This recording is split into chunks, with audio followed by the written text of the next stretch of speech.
Ce qui est souvent reproché aux ETF et à la gestion passive, c'est de suivre la performance du marché. Ceci dit, c'est normal, ils sont faits pour ça. Cependant, on peut avoir l'impression qu'avec ce type d'actifs, il n'est pas possible de s'éloigner de cette performance moyenne et de trouver des opportunités qui permettent de doper son portefeuille. Alors dans cette vidéo, j'aimerais vous montrer que oui, c'est possible et que en fait, on peut même faire beaucoup mieux. Plus que doubler la performance du marché tout en restant dans le contexte des ETF, qui est quand même un environnement recherché par beaucoup d'investisseurs, non seulement pour sa simplicité d'utilisation, mais aussi pour sa simplicité de mise en place de compréhension. Donc dans cette vidéo, on va tout simplement passer en revue 15 ETF qui permettent de surperformer le marché. Mais avant toute chose, pour qu'on soit bien clair sur ce que je veux dire quand je parle de surperformer le marché, on va donc définir ce qu'est la performance du marché. Pour servir de référence et pour représenter le plus fidèlement possible cette performance du marché, j'ai choisi de prendre le MSCI All World Country Index ou MSCI ACWI. C'est un indice mondial qui reprend à la fois les 23 marchés développés et les 27 marchés émergents. Avec environ 98% de la capitalisation boursière mondiale totale, c'est un indice très complet pour suivre la performance globale des marchés boursiers. Si on prend la fact sheet de cet indice, on voit que sa performance annualisée sur 10 ans est de 8,99%, donc on peut dire 9%, et sur 5 ans, c'est 11,28%. Je vais donc partir sur cette base de référence pour la performance du marché et donc vous présenter des ETF qui ont tous des performances supérieures. Cependant, un point très important, si vous mettez en place votre stratégie et si vous voulez utiliser les ETF qu'on va voir ensemble dans cette vidéo, il faut impérativement avoir en tête le point suivant. Dans la mesure où ce sont d'excellents ETF de rendement, ils sont aussi très volatiles. Je vous rappelle que la volatilité, c'est ce qui va vous permettre potentiellement de gagner beaucoup, mais aussi potentiellement de perdre. Il faut avoir en tête que ce sont des ETF risqués et qui peuvent aussi potentiellement, à certains moments, sous-performer le marché pendant un certain temps. Donc, quelles précautions il faut prendre par rapport à ça? Tout simplement, ces ETF doivent se trouver dans la partie satellite de votre portefeuille. Donc, si vous ne savez pas ce que c'est cette gestion, cette construction de portefeuille fondation satellite, je vous invite à regarder d'autres vidéos que j'ai pu déjà faire sur la construction de portefeuille. Et donc, en fait, la partie satellite, c'est une partie qui est dédiée aux investissements plus risqués, qui cherchent à surperformer le marché ou à tirer parti de tendances spécifiques pour augmenter le potentiel de gain. Donc, généralement, c'est dans cette partie qu'on va retrouver des actifs comme les secteurs thématiques, la technologie, la santé, l'énergie renouvelable ou les investissements alternatifs, pourquoi pas les crypto-monnaies. Alors évidemment, dans votre partie rendement, entre la partie fondation et la partie satellite, suivant votre profil, vos objectifs, votre tolérance au risque, votre horizon de placement, donc qui est inclus dans votre profil, cette partie, le pourcentage de cette partie satellite peut varier, mais on dira que globalement, il doit se trouver entre 5 à 25% maximum. Deuxièmement, gardez aussi en tête, évidemment, quand vous regardez cette vidéo, que les ETF que je vous propose, ce sont des choix personnels que moi je fais, ce sont donc des partis pris, ce ne sont en aucun cas des conseils en investissement, vous devez garder votre propre capacité de décision, décider en votre âme et conscience ce qui est le mieux pour vous, pour votre stratégie. Et donc évidemment, tous ces ETF ne plairont pas à tout le monde ou ne devront pas évidemment être tous, encore moins tous évidemment, intégrés dans votre stratégie. Cependant, vous pouvez y trouver de l'inspiration, peut-être que certains ETF vous ne les connaissez pas, peut-être que ça peut vous ouvrir à certaines choses et pourquoi pas, peut-être que vous pouvez vous dire c'est intéressant, faire vos recherches dessus et pourquoi pas les intégrer à votre stratégie. Allez, ceci étant dit, on va maintenant passer aux ETF, à la liste d'ETF. Comme d'habitude, pour suivre plus facilement la vidéo, je vous ai tout préparé, tous les ETF que vous allez retrouver dans cette vidéo avec beaucoup plus d'informations que ce que vous retrouverez dans la vidéo, dans un grand tableau récapitulatif que vous pouvez télécharger entièrement gratuitement maintenant. C'est le premier lien dans la description, je vous invite à le télécharger maintenant, comme ça vous pouvez suivre la vidéo facilement, avoir toutes les informations directement sur tous les ETF, les retrouver aussi facilement avec les codes. Bref, voilà, c'est le premier lien dans la description. Premier ETF sur la liste, c'est le Wisdom Tree Physical Bitcoin.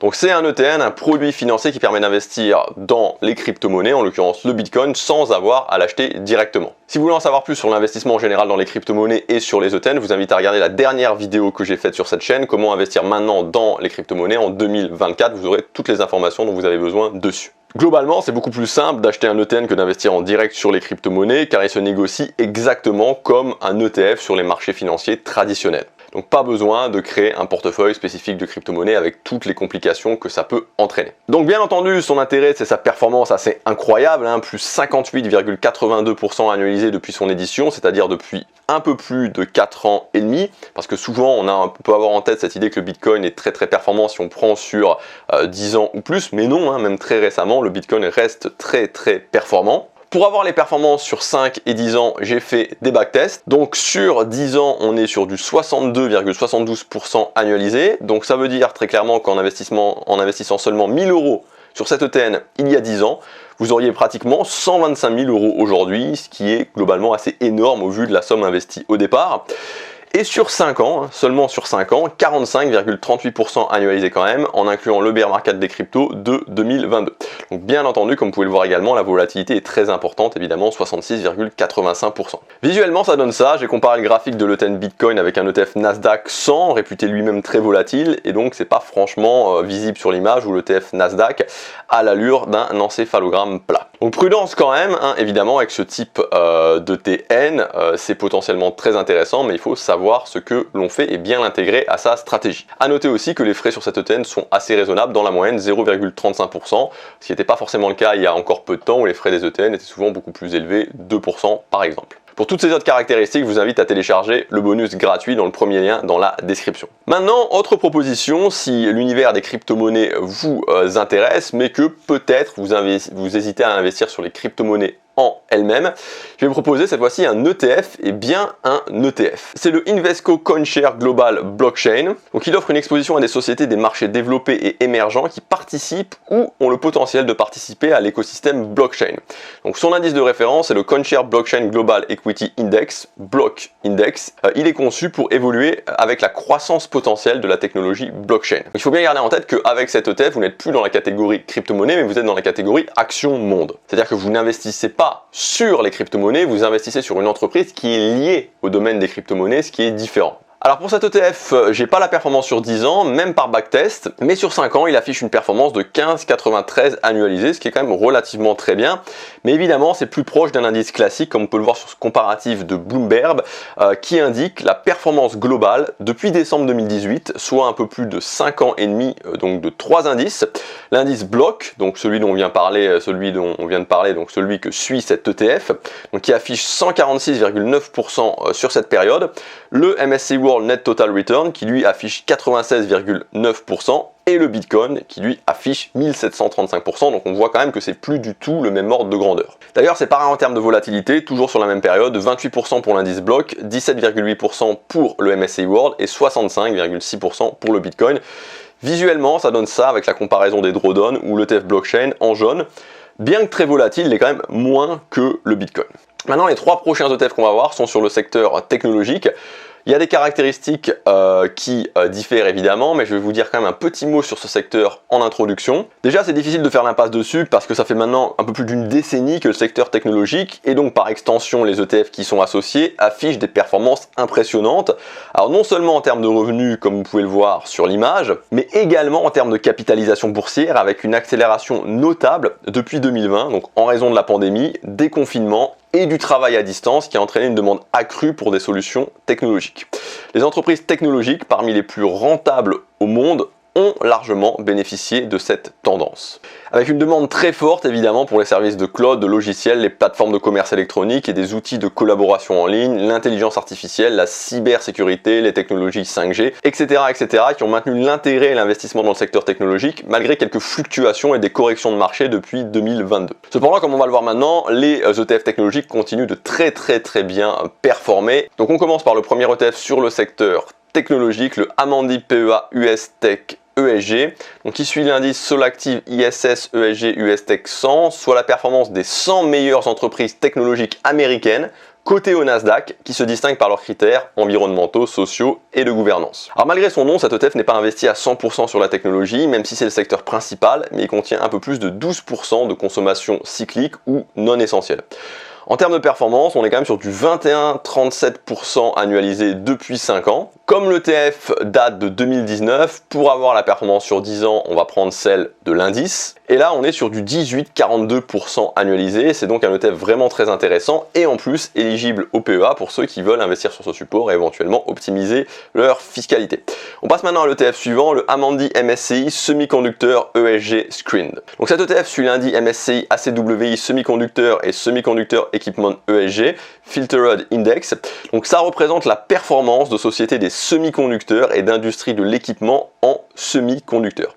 Et bien sûr, on est sur l'ESG, donc comme d'habitude, ça exclut les entreprises impliquées dans certaines activités controversées ou ayant un faible indice ESG. La performance annualisée de cet ETF depuis un an est assez incroyable, plus 52,44%, donc là on se rapproche carrément du monde des crypto-monnaies. Mais il faut dire que depuis quelques temps, et particulièrement depuis un an, les ETF sur les semi-conducteurs ont connu des performances assez spectaculaires, notamment avec les demandes sur l'intelligence artificielle, les smartphones, ordinateurs portables, consoles de jeux, etc., etc. Tout ça qui ont besoin de cette industrie. Maintenant, si on regarde sur un graphique la performance de cet ETF par rapport à l'ETF précédent, ce qu'on va voir, c'est que jusqu'à il y a un an, en fait, leur performance était à peu près équivalente. C'est surtout depuis un an que la performance de l'ETF semi-conducteur a vraiment explosé, notamment donc pour les raisons que je viens de vous indiquer, donc que j'ai résumé, j'aurais pu développer, mais voilà. Pour ces raisons-là, il y a eu vraiment une explosion de la performance depuis un an. Et enfin, maintenant, on va passer au dernier ETF sur le secteur technologique. C'est le Invesco Technology S&P US Select Sector ETF. Donc, il va reproduire l'indice S&P Select Sector Capped 20%, 20% technologie. Donc, ce qu'il faut noter, c'est que dans l'indice, le poids de chaque société est limité à un maximum de 20%. Donc voici le graphique de la performance historique de cet indice en vert par rapport au SP500 en orange. Donc en termes de performance pour l'ETF, ça donne plus 25,73% sur 5 ans, plus 23,40% sur 10 ans. En plus, les frais sont seulement à 0,14%, ce qui est assez peu. Maintenant, si on compare cet ETF aux deux précédents ETF technologiques dont je vous ai parlé dans cette vidéo, donc sur le graphique qu'on va voir ensemble, il est plus performant, même par rapport à l'ETF semi-conducteur, ce qui est quand même à noter, et à peine plus volatile que le Amundi US Tech, bien qu'il soit encore moins diversifié, car celui-ci est à 99% sur le secteur technologique.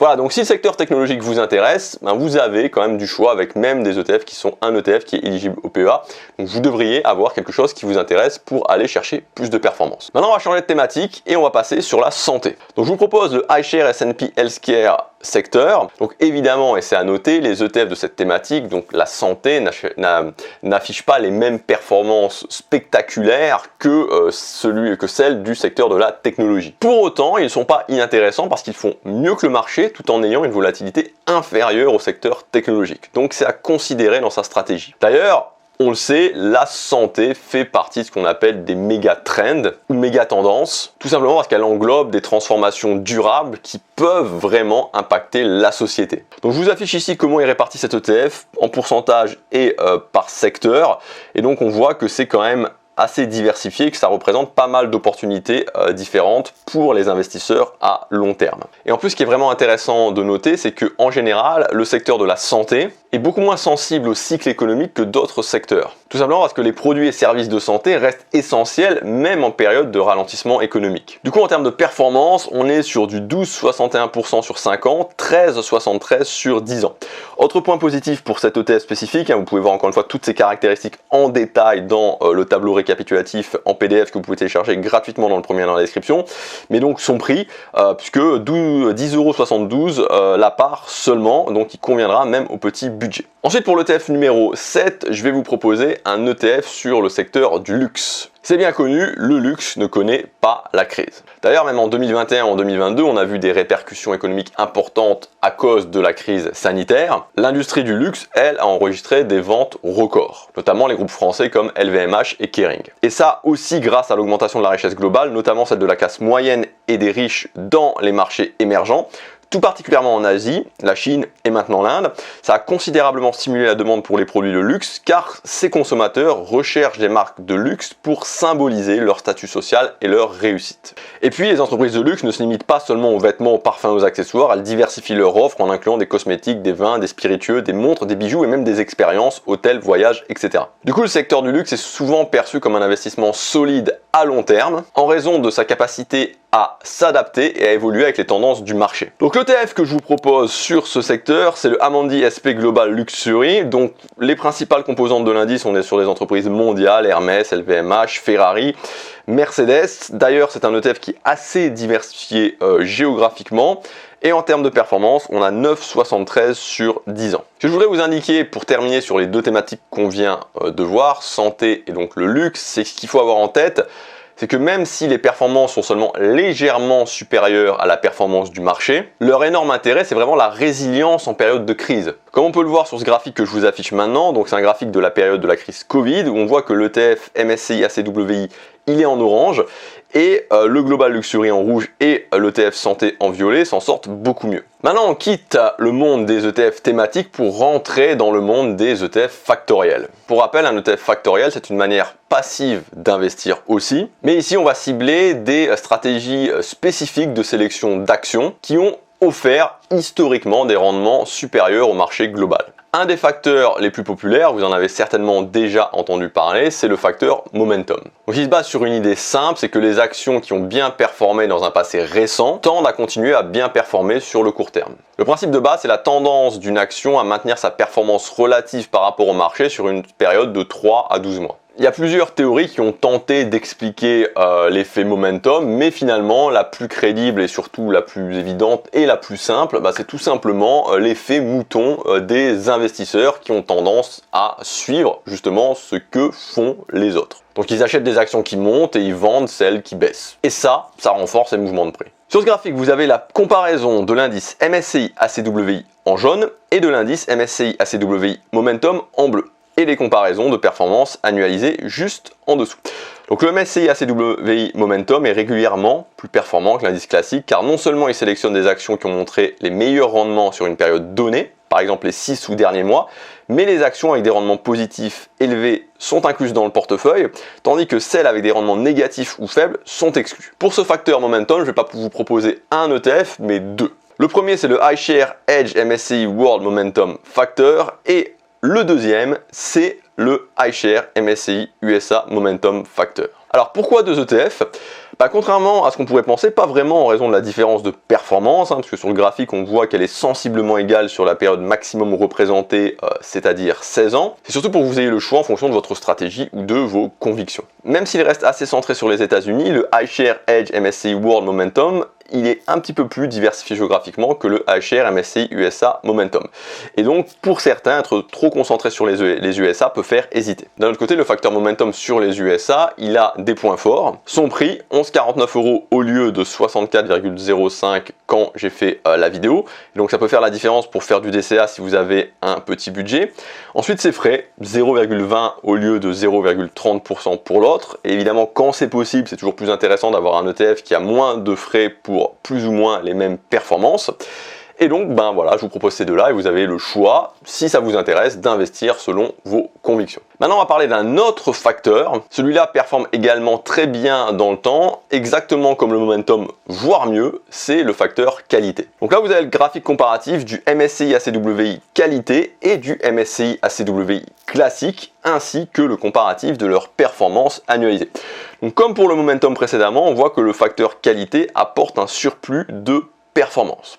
Alors, le facteur qualité, qu'est-ce que c'est ? Donc en gros, c'est un facteur qui se concentre sur les caractéristiques fondamentales des entreprises. Donc cette qualité, elle va être mesurée à travers différents indicateurs financiers qui vont nous prouver la robustesse de l'entreprise. Donc par exemple, on a la rentabilité, on a le fait aussi que ces entreprises, elles aient des bénéfices stables et prévisibles, évidemment le fait que le niveau d'endettement soit bas, et les flux de trésorerie solides. Les ETF basés sur la qualité vont filtrer à partir de ces critères. Donc pour aller un petit peu plus loin et pour ceux que ça intéresse, les principales raisons de la performance de ce facteur, premièrement c'est tout simplement le fait que les entreprises de qualité sont souvent moins volatiles et qu'elles offrent des rendements plus stables, et ensuite elles sont mieux positionnées pour résister aux crises économiques et financières, tout simplement parce qu'elles ont les ressources pour passer à travers ces périodes. Comme le facteur momentum, je vais vous proposer deux ETF qualité. Premièrement c'est le Xtrackers MSCI World qualité et deuxièmement le iShares Edge MSCI USA qualité. Contrairement aux deux ETF momentum, si on regarde le comparatif, il y a une différence de performance entre l'ETF qualité sur le MSCI USA en bleu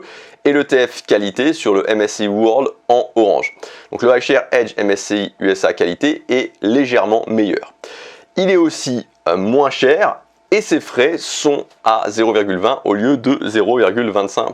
Alors pourquoi vous en proposez deux? Toujours la même chose, pour que vous ayez le choix et donc en raison de cette diversification, de la diversification que vous pourriez privilégier. Maintenant on passe à l'ETF numéro 12, un ETF sur l'Inde, c'est le MSCI India 2.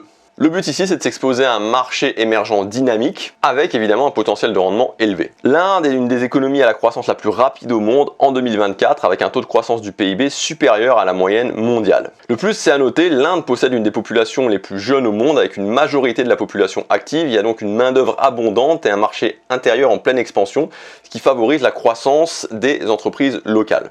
L'indice MSCI India montre une performance solide au cours des dernières années, surpassant souvent les autres indices de marché émergents. En termes de performance, on est sur du 14,25 sur 5 ans et du 9,85 sur 10 ans. Cet ETF n'est pas éligible au PEA, mais il est coté sur Euronext Paris. Par contre, il a des frais à 0,85%, et si jamais ces frais sont rédhibitoires, vous pouvez opter pour un autre ETF, c'est le Xtrackers MSCI India Swap. Donc ça ne changera rien en termes de performance, mais les frais sont à 0,19% seulement. Seule différence importante, le Amundi est coté en euros alors que le Xtrackers est coté en dollars. Pour les deux derniers ETF, on va changer totalement d'univers puisque je vous propose des ETF à effet de levier. Donc ces ETF permettent d'amplifier la performance d'un indice sous-jacent sur une base quotidienne. C'est-à-dire qu'ils vont multiplier de façon quotidienne les variations d'un indice. Donc ça c'est vraiment important à comprendre, cette réinitialisation quotidienne du levier, parce que la performance sur plusieurs jours, plusieurs semaines ou plusieurs mois peut être vraiment différente de la performance attendue. Donc c'est des ETF qui peuvent être potentiellement intéressants, même sur le long terme, mais il faut bien vraiment les comprendre, comprendre leur utilisation, voilà, être sûr de vouloir les intégrer à cette stratégie, être sûr aussi être capable de résister à la volatilité qui peut être très élevée. Donc vraiment à prendre avec des pincettes, je veux vous en parler dans cette vidéo parce que c'est vraiment le contexte dans la vidéo de surperformance du marché, mais faites attention avec ces ETF évidemment. Premier ETF dans cette catégorie, donc c'est le Amundi Nasdaq 100 Daily x2 Leverage. Donc si on compare la performance de cet ETF en orange depuis le début, soit un petit peu plus de 12 ans avec celle d'un ETF MSCI ACW en rouge ou même d'un ETF Nasdaq 100 classique en violet, on voit qu'il est vraiment bien meilleur.